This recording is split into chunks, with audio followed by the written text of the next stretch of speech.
चालकाच्या न्याय मागण्यासाठी महासंघाचा एल्गार 24 ऑगस्ट पर्यंत मागण्या पूर्ण करा अन्यथा 25 ऑगस्ट पासून बेमुदत धरणे आंदोलन. सोलापूर दिनांक 21 ऑगस्ट 2026 वाहतूक संघटना संयुक्त महासंघ महाराष्ट्र राज्याच्या वतीने आज प्रादेशिक परिवहन कार्यालय सोलापूर येथे चालकाच्या विविध महत्वपूर्ण प्रश्नांबाबत निवेदन देण्यात आले. रिक्षा चालक व सामान्य नागरिकांच्या हिताच्या 3 प्रमुख मागण्यांवर तातडीने कार्यवाही करण्याची मागणी महासंघाने केली आहे. रॅपिडो बाईक टॅक्सीच्या मूळ यंत्रणेवर कारवाई मागणी. ऑनलाईन बाईक टॅक्सी सेवेमुळे नियमाचे पालन करून व्यवसाय करणाऱ्या रिक्षा चालकाच्या व्यवसायावर मोठा परिणाम होत असल्याचं महासंघाने निवेदनात नमूद केले आहे. केवळ बाईक टॅक्सी चालविणाऱ्या बेरोजगार युवकावर दंडात्मक कारवाई करून हा प्रश्न सुटणार नाही. संबंधित ऑनलाईन बाईक टॅक्सी ॲपचे संचालक, मालक व जबाबदार व्यक्तीवरही कायद्यानुसार गुन्हा दाखल करण्यात यावा. विशेष म्हणजे सदर गुन्हा दाखल करण्याची कार्यवाही स्वतः माननीय प्रादेशिक परिवहन अधिकाऱ्यांनी पुढाकार घेऊन करावी अशी ठाम मागणी महासंघाने केली आहे. वाहन पोर्टल तातडीने सुरू करण्याची मागणी. मागील जवळपास 2 महिन्यापासून वाहन पोर्टल बंद अकार्यक्षम असल्यामुळे महाराष्ट्रातील वाहनांची खरेदी विक्री, हस्तांतरण, नोंदणी व इतर वाहन विषयक कामावर मोठा परिणाम झाला आहे. यामुळे सामान्य नागरिक, वाहन मालक, रिक्षा चालक, वाहन विक्रेते व वाहन व्यवसायाशी संबंधित नागरिकांना मोठ्या अडचणींचा सामना करावा लागत आहे.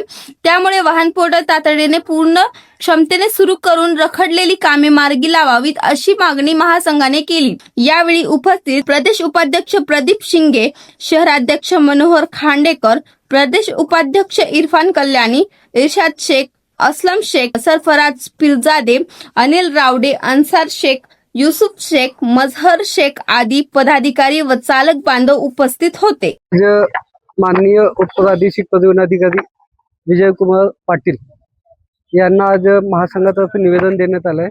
निवेदनामध्ये प्रामुख्याने 3 विषय आम्ही महासंघाने पूर्ण मीटिंग घेऊन आणि एकमताने 3 विषयांवर सखोल प्रशिक्षण करण्यानंतर आम्हाला कळाले की हे 3 विषय जे जनतेचे आणि चालकांचे निगडीत आहे आणि चालकांना जे त्रास होत आहे त्या त्रासाला दूर करण्यासाठी आज निवेदन देण्यात आले आहे. त्यामध्ये प्रामुख्याने बाईक टॅक्सी ज्यामुळे बाईक टॅक्सीमुळे आज रिक्षा चालकांचा पूर्ण व्यवसाय उद्ध्वस्त झालेला आहे, त्यांचे कुटुंब उद्ध्वस्त होण्याचे उंबरठ्यावर आहे. यासाठी आज वाहतूक संघटना संयुक्त महासंघाने एक निवेदनाद्वारे सांगितलेलं आहे की आपण जे कारवाई करत आहे RTO किंवा वाहतूक शाखा हे फक्त 1-2 दिवसासाठी कारवाई करतात आणि 10-15 बाईक टॅक्सीचे रायडर्सना पकडतात आणि दंड ठोकतात. पण आम्हाला ते कारवाई कंटिन्यू होणे गरजेचे आहे. आणि दुसरी गोष्ट म्हणजे जे बेरोजगार युवक आहेत ते बाईक टॅक्सीचे ॲप इन्स्टॉल करून आहे ना व्यवसाय सुरू करत आहे. पण त्या बेरोजगार युवकांना हे माहीत नाही की हे इल्लीगल आहे.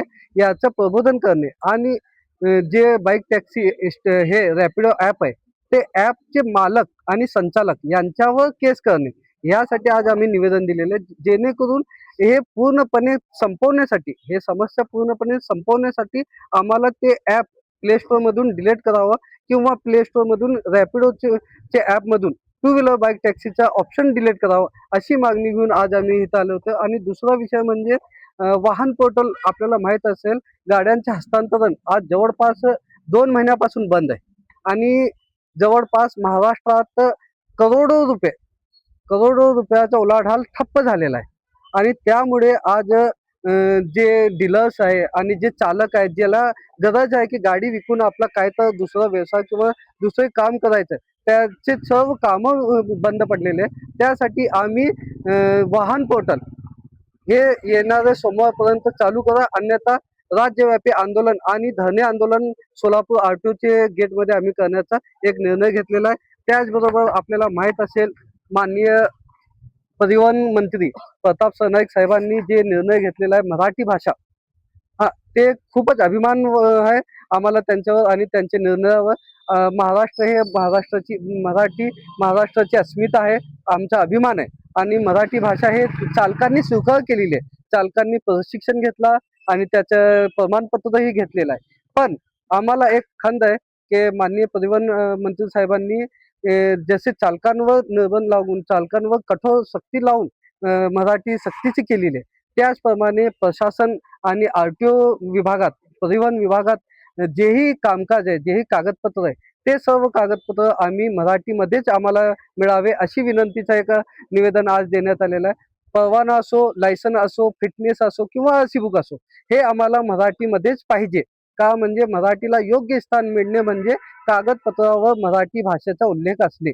आणि जर तुम्ही हे करत नसेल तर तुमचा जे ढोंग आहे, तुम्ही जे चालकांवर सक्ती करून गरिबांना दाबण्याचं काम करत आहे, हे चुकीचं असेल.